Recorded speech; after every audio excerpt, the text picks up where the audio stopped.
一场大雨把这个道路冲毁了，看我们今天如何把这个路给它恢复好。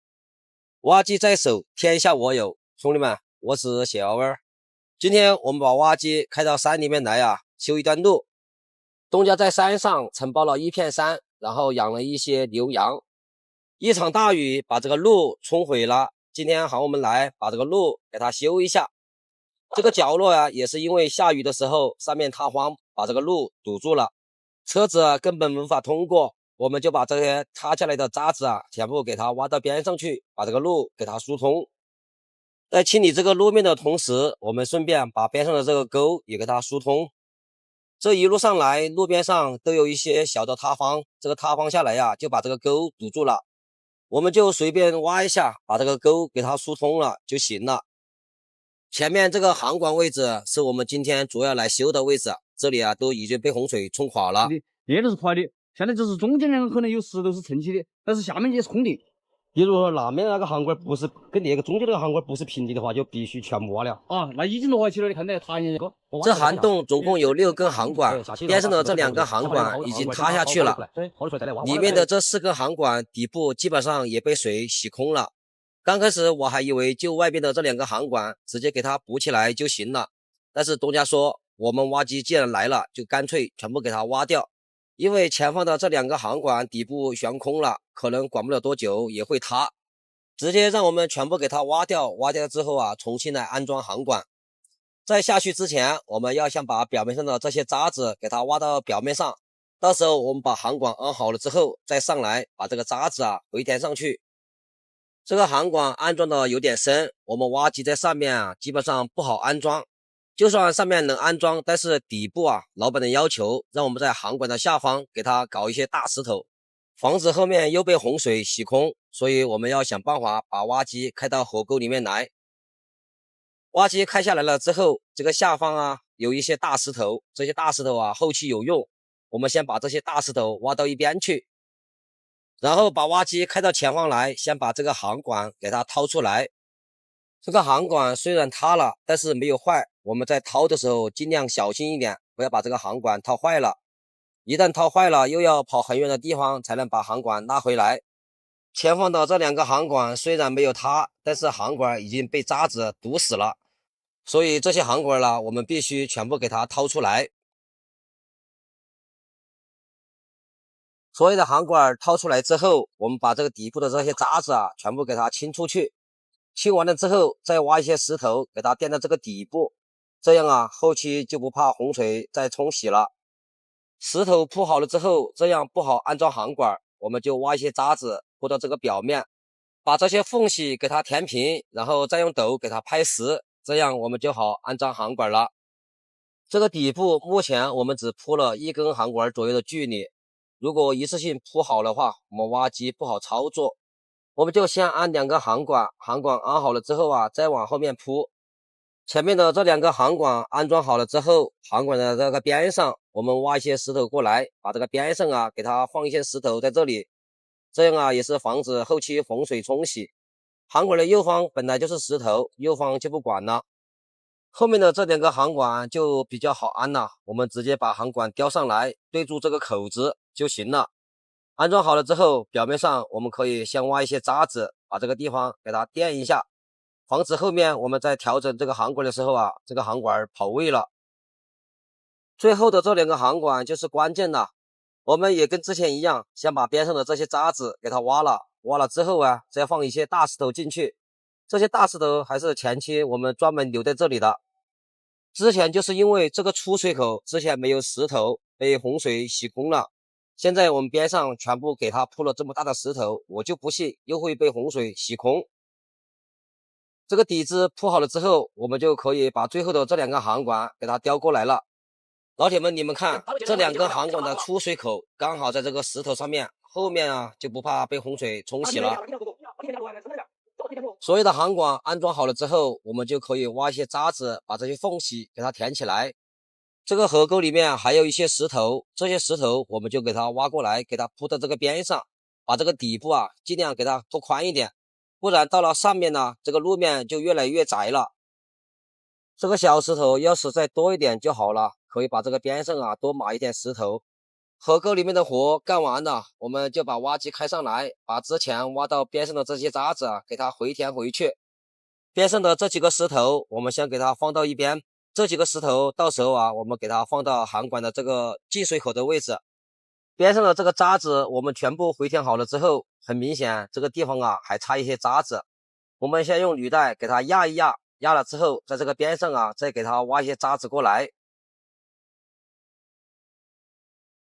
渣子挖的差不多了，然后我们就把这些渣子全部给它收一收，收了之后再用斗背给它拍一拍，压一压。这个路两边的边坡，我们也用斗背给它拍一拍，给它拍实一点。然后再把这个路面给它收一收，拍一拍，今天这个活就结束了。好了，老铁们，今天这个视频我们就分享到这里了，感谢关注，感谢点赞，我们下期再见。评了无数个场地，这还是第一次见东家这样修路的。挖机在手，天下我有，兄弟们，我是小蛙儿。今天我们来评整一个场地，我们把挖机一开到位，这个包工头手一指挥，我还以为这个沙不要了，然后我就是一抖，把这个沙全部扫到这个宝坎里面回填了。最后说让我们把这个沙挖起来，给它堆放到这个路上，到时候还要用，这就尴尬了。当时心里面还在想，这老板真的是大气竟然用这个沙来回填宝坎。原来是自己理解错了，这个沙也没有多少，然后我们挖的时候也不好挖，就跟老板说这个沙要的话，就用人工传到我的斗里面，然后我再挖出去。最后老板一想，算了，这么一点沙就不要了，然后让我们把挖机开过来，在这个路的中间挖一条排水沟。东家房子后面的这个羊沟，这个水要从这个地方排出去，就让我们挖一条沟，然后安几根航管在下方。沟挖好了之后，东家找了一个钢丝绳绑在这个航管上，让我们给它叼过去。像这种小航管用钢丝绳叼反而还不好干活，直接挖到斗里面挖过去就行了，速度又快。只是我们在挖航管的时候，把这个方向调整好了就行，剩下的就是他们人工去调整。因为这个航管比较小，一两个人都是盘得动，也是比较好安装的。航管安装好了之后，我们就随便挖一点泥巴，把这个航管给它填起来。填好了之后呢，我们就把挖机往前面开始来平整这个场地。当我们把挖机开过来之后，这个房子的边上又有一条路连接下面这个主路。我个人觉得这个路就有点多余了，没有必要修，把这个地方给它弄平，还显得这个场地还稍微大一点。现在这里留了一条路之后，路一修好了，这个地方的空间就显得特别的零碎，给人一种压抑的感觉。如果把这个地方弄平，搞一点绿化，看着就好看了很多。东家房子左斜方本身就留了一条很大的入户路，然后房子的右方又来这一个入户路，我就觉得真的是多余了。从风水学角度来看，这两条路有点对冲，感觉是不好。但是呢，这个风水学它又是没有经过科学依据来证实的，所以这个也是个人观念，只要东家觉得多修一条路，然后方便就行了。当时评这个场地的时候，看到这个布局，我都一直在想，从业挖机10几年了，也评了不少的场地，在想之前其他东家在评场地的时候，有没有同时修了2条入户路的。最后东想西想，这种布局的还真没有遇到过，顶多就是东家的这个场地和边上的这个路是平行的，然后这个路横穿过去的，这种倒是遇到过。但是像中间的这种，外边就是一条路，然后房子的左边和右边各修了一个入户路，这还真的是第一次遇见。哎呀，兄弟们，这个就有点扯得远了，我们还是来好好的评论这个场地吧。中间的这个场地外边这个坎子是用砖砌起来的，边上这个位置我们在回填的时候轻轻的给它拍一拍就行了，千万不能用力拍，一拍这个坎子就不保了。场地平整好了之后，我们再把下面的这个路再来给它好好的平一平，扫一扫。今天这个活就干得差不多了。场地平整完之后，我们打算用履带来回的碾压一下，然后东家让我们在边上挖了一些条石，让我们码放在这里。整个场地能压到的，我们就用履带来回的给它碾压一下。像这些边上角落压不到的我们就用斗背给它拍一拍就行了。东家这个场地和这条路最近应该是要硬化的，路口的这个位置啊，我们要稍微给它挖深一点，要比外面的这个路矮个10几公分，到时候啊，这个路才接得上。东家这个场地平整完之后，我们把挖机往回面开的时候，走到这个路边上，这个大爷说他这里有点活啊，让我们帮忙给他挖一下。前面这个地方啊，有一堆泥巴，让我们把这堆泥巴给它挖到前方来，把这个坑啊给它填平。这是路过举手之劳的事情，也挖不了几分钟，我们就免费的帮忙给他挖一下，结个善缘。好了，兄弟们，今天这个视频我们就分享到这里了，沙哥。刚修好的路，车子爬不上去，你说尴尬不尴尬？兄弟们，今天我们出来修一段入户路，前面这一段就不用多说，比较平顺啊，路就比较好修。今天这个活最恼火的就是下来的这一段路，由于地形的原因呢，这个位置比较陡就算了吧，最恼火的呀就是这个边上又不能挖的太多，因为这个边上啊是人家的。如果这条路我们这样斜着上去，就没有这么陡了。我们换个角度来看一下，从这个角度看的话，这个位置确实很陡，而且下去之后啊，又是一个急弯。东家的意思啊，就是我们按照以前这个老路这样给它修下去，先把毛路修好，至于车子爬不爬得上来，后面再说。和东家谈好价钱之后，我们就直接把挖机拖过来，直接开干。这个边上有一些条石，我们的正前方刚好有一点坑，我们就把这个石头垫在这个坑里面。这条路在没修之前，我就想好了方案。现在我们堆石头的这个位置啊，是个关键点。这个地方刚好是在一个弯道上，修过路的都知道，这个外弯我们能填多宽都填多宽，而且外弯呢要比内弯高，所以啊，这个地方就需要一些泥巴和石头来回填。外弯修宽一点，就显得这个路啊就没有这么陡了，而且这个车子上来的时候啊也好上。这个弯道下来之后，前面又出现一个弯，大家看前面这两棵树，最开始我跟东家说把这两棵树砍掉，然后把这个弯拉直，最后东家说这两棵树不能砍，要留着，这里硬生生的又多了一个弯。至于那两棵树为什么不能挖，其实这个原因呢有很多，这里啊我们就不细说了。前面那个弯我们已经搞好了，这里卖个关子，先不给大家看。最后我们看看这个车子到底能不能爬上去。现在我们修的这一段呢就比较平顺了，这个路就比较好修了。我们直接挖里面的泥巴，把外面低的地方给它填起来。我们一边修毛路，一边把这个路大概的给它收一收，然后啊再给它拍一拍。这个路我们就修到东家这个地坝这里，这里的泥巴有点多，然后我们现在堆土的这个位置啊有点低，就把这个多的土全部堆到这个低的地方，然后把这一段的路面也给它修整出来。这个基本上是最后成型的样子了。我们在收这个面的时候啊，还是来回的多给它拍一拍，拍扎实一点。路面收好之后，我们再用履带来回的给它压一压。不管是修路还是平场地，干完活啊，我们最好的都是用履带给它压一压。一压完之后，整个效果就出来了。这个位置啊，有一条水沟，我们掏个沟，到时候东家在这里安个管子。这条路我们就修好了，大家看一下这个效果怎么样？现在东家也拿着手机啊在拍视频。最后我们去看一下前面我们修的那个弯怎么样。这两个树在这里还是有点碍事的，这里往外面移个1米，效果就完全不一样了。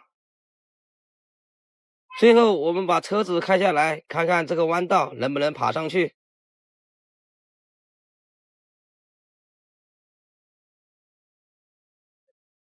车子虽然我们开上来了，但是呢，前面有个沟，车子还是开不过去。我们只有往后面倒一下，再往前面开。但是我们这样一倒下来之后啊，没有俯冲，就导致这个车子在这里呀趴窝了，爬不动了。但是这个问题不算很大，到时候这个路面一硬化了，就不会出现这个问题了。最后虽然我们车子开上去了，但是这样太烧胎了。不管怎么样，最终这个车子还是开上来了。前一秒我还在这里干活，挖机一转身，后面呢就围了一大群人。Hello， 老铁们，我是喜娃娃。今天我们出来修一段30-40米长的路。挖机开到位之后啊，老板就带着我去看了一下这个路型，看看这个路啊要怎么修。这个路啊要从上面的主路连接下面河边的护坡上。这个护坡修了有几年了，里面呢有一个毛路，这个毛路最近呢要硬化。这个毛路的上游是连接的这个主路，但是下游这一块呢就没有连接主路。然后村上的领导一协商，就打算呢从这里啊修一条路下去，把上下的2条路接通，这样啊也方便附近的居民出行。这里啊为村上这些干实事的领导啊点个赞。这个路看着不是很长，但是啊这里需要很多渣子回填起来，才能把这个路修好。这个活其实之前老板就跟我说过了，说哪里有渣子的话就跟他说一下，然后把这个渣子就拉到这里来面路。今天刚好有个同行在其他地方挖地基，地基里面呢出了很多土，就刚好啊把这个土就拉到这里来了。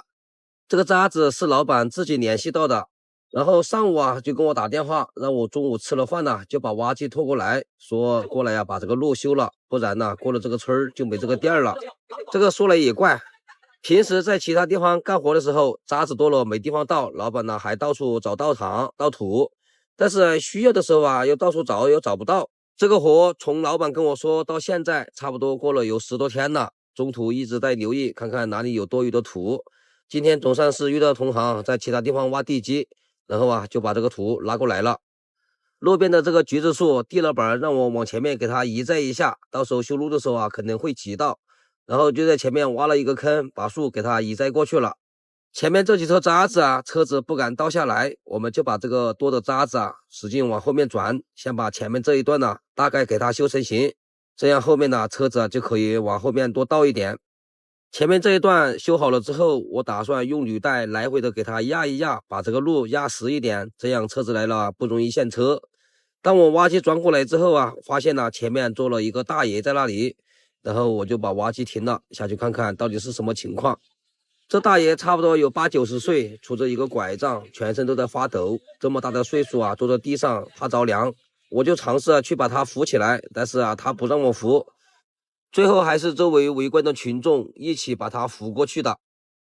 事情是怎么回事呢？是因为我们修的这一段路下面这一段呢要占大爷的这个田，就是前面在油菜的这一块。刚开始规划的这个路线就是占大爷的这个田呢只占一个角落，但是这个路啊修出来就会有个弊端，这个路啊太陡了。要想这个路不陡的话，唯一的办法就是把大爷的这块田呢多挖一点，多占一点。这样的话，大爷的这一小块田啊，基本上就占得差不多了。最开始说这个田占一个角落，其实大爷也是同意的，毕竟嘛，修路是造福子孙。后面听说可能要占一半，然后大爷就让我们先不要动，先把这个事情说好了之后才动了工。所以啊，才有开头的这个画面。其实也没有多大的事情啊，大爷其实还是多通情达理的，没说2句啊，这个事情就说好了。我们就继续来修这个路。整条路回填的差不多了，整个路型呢也大概的出来了，然后我们把挖机开上来，再来收一遍。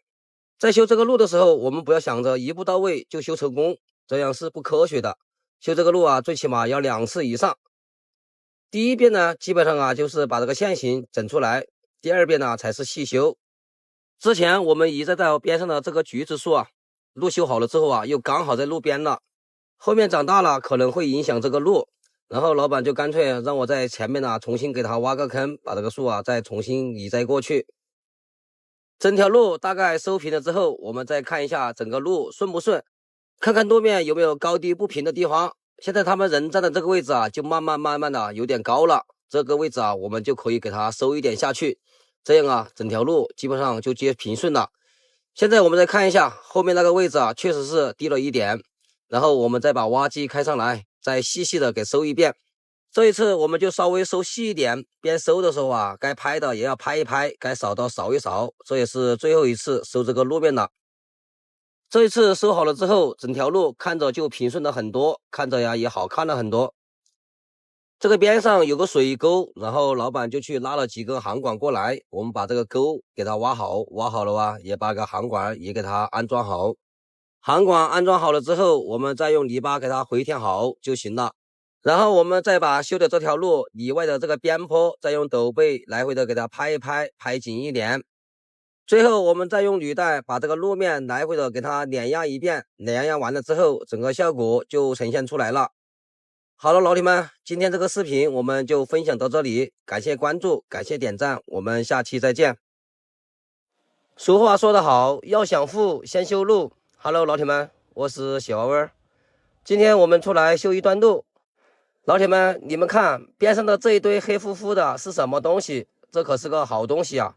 听说之前有人为了搞这个，还去踩了几个月的缝纫机。在修路之前，我们先把这个主路边上这里啊给它掏一下，这个下面呢之前安的航管的这个位置有条沟，今年没管，这个航管全部都堵住了。我们先把这个航管给它掏出来。这个山脚下就是我们老家，老铁们，你们猜猜哪一栋房子是我们家的？上边修路的位置有个地方需要安航管，东家就提前去买了几根航管回来。这个时候航管刚好就来了，在修路之前，我们顺便呢就把这个航管先给它雕下来。其实这个位置以前是有一条路的，上面有一个煤厂，以前还有很多重车跟这里经过，只是后来这个煤厂关闭了，这个路啊也就荒废了。这段路的地基其实很扎实的，只是荒了很多年，边上的杂草特别的多。这一段我们只需要把边上的杂草清一下，再把边上的这个沟给它疏通，挖大一点，这一段呢基本上也就差不多了。这一段路修好了之后，我们再用履带来回的给它压一压，前面这个位置压出水了，老铁们不用急，我用斗背拍了几下，这个路基其实很硬的，只是我们挖机后面这里有一堆渣子，这个水呀就从这个渣子里面沁出来的，我们只需要把这堆渣子清了，再把这个沟疏通，这个水就能断掉了。以前上面有一个煤厂，这个黑乎乎的渣子其实就是煤炭，这么好的煤渣子堆放在这里多可惜。当时我还说把这个活干完了，我用车子拉一车回去。当时东家就说这个渣子是国家的，千万不能动，动了呀可能要去踩缝纫机。以前附近的居民就是因为把这个煤渣子拉回家，还去踩了几个月的缝纫机。当时听到这个话呀，就果断放弃了这个想法。我们还是来好好的修这个路吧。现在我们堆放渣子的位置，以前被山洪水冲了很低，这个位置就矮了很多。我们就在边上取一些渣子过来，把这个地方给它垫高一点。这个位置刚好在路的中间这一段。要想这个路不陡的话，中间这一段呢就必须给它抬高一点，这样显得整个路要平顺一些，没有这么陡。看之前这个地貌，这个位置山水应该会很大。在修路的时候，边上的这个沟我就挖得特别的大，差不多有1米多宽了。这么大一个沟，起码也能多管一段时间。前面东家拉来的这个航管，东家打算把这个航管呢就安到这个位置。东家的意思就是把上面的山水从这个地方给它排到边上的沟里面去，因为下面的那一段路边上是石头，这个沟也挖不下去。如果上面的山水下来了，下面的这个沟又小，走不匀，就会把这个路冲坏。然后东家就把航管安到这个位置，然后就把这个多余的水从这个位置就排出去了，就不会冲下面的这一段路了。航管安装好了之后，我们再把这个渣子挖过来，把这个航管给它回填起来。这个渣子回填这个航管真的是很巴适啊！回填好了之后，这个路之前我们基本上就已经修成型了。后面呢，我们再用履带来回的给它压一压，这一段路基本上就 OK 了。上面的这个厂子都已经关闭了，这个路还修出来干嘛？别看这个地方在山上，其实上面呢还有几户人家在这里居住。这个路修出来也是方便他们出行。边上这个沟里面有个铁架子，说这个架子容易把这个沟堵住，就让我们给它挖起来。这个应该是之前推煤炭的这个架子，在这里也放了好多年了。我就有点好奇，你说这些铁疙瘩，还有前面的那个煤渣子，放在这里啊也是放，为什么不把它变现了，去做其他更有意义的事情呢？这个拐弯处有一根水管，影响我们干活，我们就在路中间给它挖一条沟，然后把这个水管埋下去。路修到这个位置，我以为从这个拐弯处修上去就结束了。然后东家说这个上面呢，以前也是一条路，长时间没人走，这个杂草就把这个路堵住了，让我们把这个路也给它修出来。上面这个路修好了之后，我们再把拐弯的这个位置再修一修，整条路基本上就结束了。我以为活就干完了，然后东家说上面还有一点事，叫我们把挖机给它开上去。这个前面以前就是这个煤厂的窑洞，这个窑洞封了好多年了，这个窑洞里面的水资源特别的好，附近的居民就在这个窑洞前面建了一个水池，平时他们吃的就是窑洞的这个水。兄弟们，这个矿洞里面说是永久关闭，如果说我一斗给它挖穿了，会是个什么样的后果？这个水池修了很多年了，一直没有清洗。今天刚好我们挖机来了，就让我们把这个铁板给它挖开。挖开了之后，他们把这个水池啊再好好的清洗一下，最后再让我们把前面的这个杂草给它清理一下。他们人工啊就在清洗那个水池。好了，老铁们，今天这个视频我们就分享到这里了，感谢关注，感谢点赞，我们下期再见。可能今天这个账啊就结不到，那就很棒了。哎，就在我家前头那儿让人挖过来，好挖些，你听我。东家让我听他的，我偏不听。Hello， 兄弟们，今天我们又出来干点小活路啊，修一段路。事情是怎么回事呢？我们慢慢往下面看。东家啊从外面打工回来，想把这个老家呀这个路修通，好在家里面搞点什么副业。搞个什么养殖啊、种植之类的，然后啊，就好我们来把这个路跟它修通。这个路呢，以前啊是人工挖了一下，但是车子还是没滑下去，就好我们来跟它修一修。这个路呢，我们现在对土的这个位置低了很多，在视频中啊基本上看不出来，再加上这个路的宽度又不够，这个边上啊就需要很多土来回填啊，把这个路加宽。东家的意思让我们在这个路的前方去挖那个土啊，一斗一斗的转过来填这个路。我当时看了一下，从前面转过来的话，需要转2到3次才能转过来。我们直接从上面转土下来的话啊，一次就转到位了，这样啊也就快了很多。现在我们把之前甩下来的土只刚好把边上加宽加上了，但是这个路啊还低了一些，还需要一些土来填。所以啊这个时候我们再把挖机开到墙面来取这个土，这个位置需要降很多下去才能把这个路接顺。最开始东家的意思就让我们在这里取土，一斗一斗的转过去，把那个路面起来。老铁们，你们看一看，如果说我们从这里取土的话，要转几次才能转过去？东家应该是没有预算到那个位置需要多少土能把它填起来。其二呢，就是东家没有考虑到我们现在降的这个位置下面会挖到石头。根据我多年开挖机的经验来判断，再根据这个地形来看，我们取土的这个位置应该是挖不了多深就能挖到石头。然后我就跟东家说，你别管我怎么挖，反正最后挖出来啊，你不满意，我们搞到你满意为止。反正这个活我们又不是做的时间。当我们把这段路修好了之后，东家来一看，哎，师傅还是挺有经验的，比他想象中的还搞得好。其实最开始呢，东家是没让我们把边上加宽，只是让我们在那个老路上面垫高一点，垫顺一点就 OK， 差不多也就2米宽左右。那样的话，这个路啊基本上就不成样子。东家心里面的想象和我们搞出来的完全不一样，他就觉得很简单，转点土过去就可以了。现在我搞出来的效果和东家的想象完全不一样，而且我预判的事情也发生了，挖到直冒烟啊，挖到石头了。可能有很多老铁说挖到石头我们就打呀，但是我这个挖机啊这里没有配锤，后面的活基本上东家都没有过多的过问啊，就跑到车上睡觉去了。后面这一段就好干多了啊，我们就利用推土板啊，边走边推一下，这个路啊大概的就成型了。毛路我们修下来之后啊，站人的这个位置，东家要把它垫高垫平，然后车子好下来，在这里掉头。这个甩方活我们就交给徒弟啊，上去练练手，甩一甩，然后就带大家来看一看东家搞的这个休息区，怎么样？这个位置呢，周围全都是树木，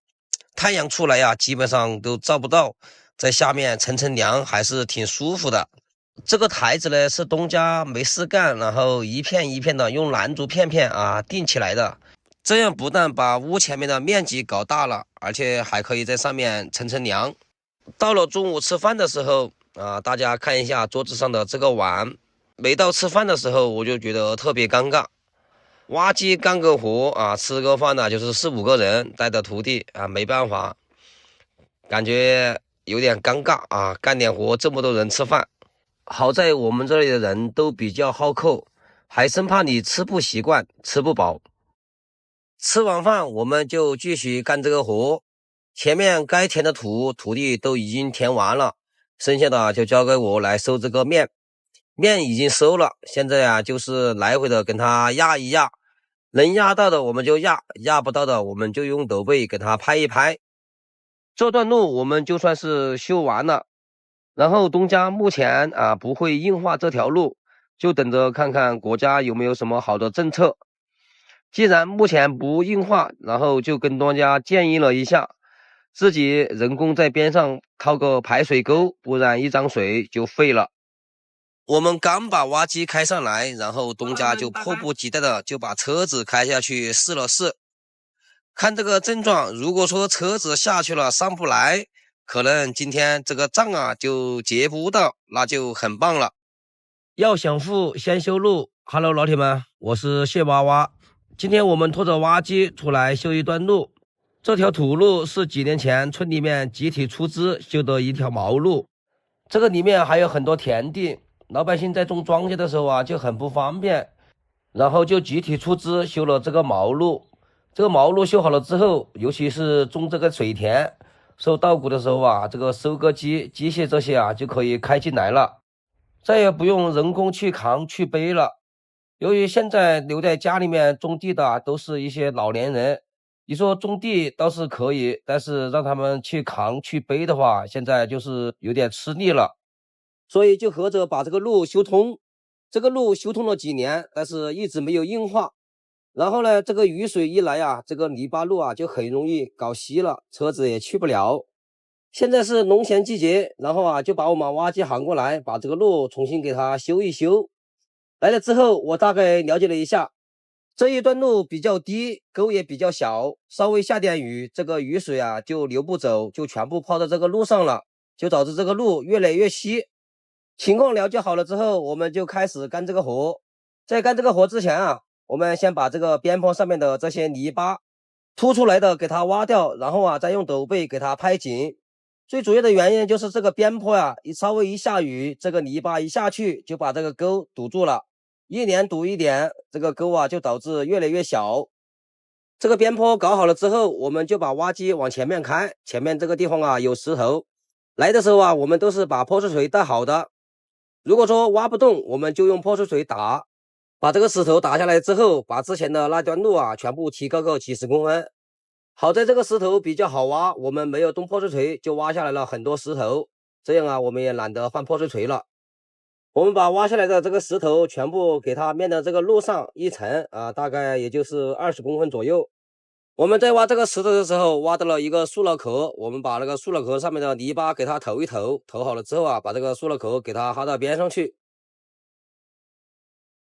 这个路面我们大概提了20公分左右，边上的这个沟比之前呢也挖大了很多，这个沟的深度啊也深了很多，后面再下一点雨基本上就不怕了。在收路面的时候，我刻意把这个路的中间肥田高一点，两边呢稍微低一点，这样啊天一下雨，这个雨水啊就会往两边流走，中间呢就不会积水了。这个路修好了之后，最好是把它硬化了，不硬化的话，过个1、2年，这个路啊又变成老样子了。至于为什么不硬化，这个说来话长了，因为没有这个指标。以前他们把这个毛路修好之后，有关部门啊还特意来看了一下，说他们修的这个路啊是违规的，还说让他们恢复成原样，说他们修这个路占了地占了田。这个我们就不去说了，我们把这个路修好了之后，我们再用履带来回的给它压一压，这一段呢基本上就结束了。压了之后，这个很明显中间就比两边高了很多，这样下雨就不怕积水了。这一段搞完了之后，我们把挖机往前面开，前面呢还有一段，